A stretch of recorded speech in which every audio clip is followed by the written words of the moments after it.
అన్నమయ్య జిల్లాలో కోటి విలువైన అక్రమ మద్యం రవాణా వెలుగు చూసింది. రాష్ట్రంలో అక్రమ మద్యంపై పట్టుబడలేకపోవడం, ఇంకా పలు డెన్లు వెనుకబడి ఉండడం ప్రజల మధ్య ఆందోళన కలిగిస్తోంది. వైఎస్ఆర్సీపీ రాష్ట్ర ప్రతినిధి కారుమూరు వెంకటరెడ్డి ఈ అంశంపై ప్రభుత్వ నిర్లక్ష్యంపై కఠిన విమర్శలు వ్యక్తం చేశారు. ఆయన రాష్ట్రాన్ని మధ్యాంధ్రప్రదేశ్గా మార్చే ప్రయత్నాలు జరుగుతున్నాయి. ఇలాంటి అక్రమాలపై తక్షణ చర్య అవసరమన్నారు.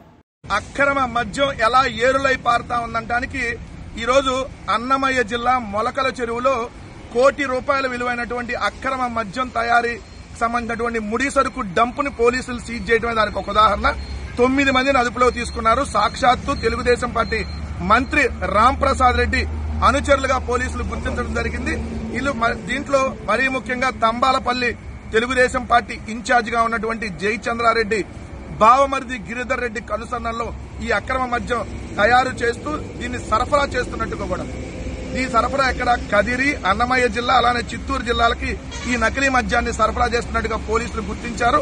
చంద్రబాబు నాయుడు గారు తెర ముందు నీతి వాక్యాలు మాట్లాడుతూ ఉంటాడు, తెర వెనక చేసేటంటే ఇలాంటివన్నీ ఈ అక్రమ వ్యాపారాలంటికి చంద్రబాబు నాయుడు గారి కనుసన్నల్లోనే జరుగుతుంది.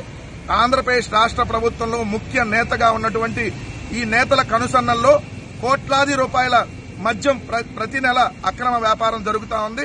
దీని ద్వారా వేల కోట్ల రూపాయలు వీళ్ళు వెనకేసుకుంటా ఉన్నారు. ఇలా వెనకేసుకోవడమే కాకుండా ఇలాంటి అక్రమ మద్యాన్ని తయారు చేసి సరఫరా చేసి బెల్ట్ షాపుల ద్వారా అమ్మటం ద్వారా వేలాది మంది ప్రాణాలను తీయటానికి వీళ్ళు కంకణం కట్టుకున్నారని తెలుస్తుంది. ఖచ్చితంగా దీని మీద సిబిఐ ఎంక్వైరీ జరగాలి. వేల కోట్ల రూపాయల అక్రమ మద్యాన్ని తయారీ చేస్తుంది ఒక ప్రభుత్వ కనుసన్నల్లో అంటే ఇది ఇంతకంటే నీచమైనటువంటి పని ఇంకోటి ఉండదు.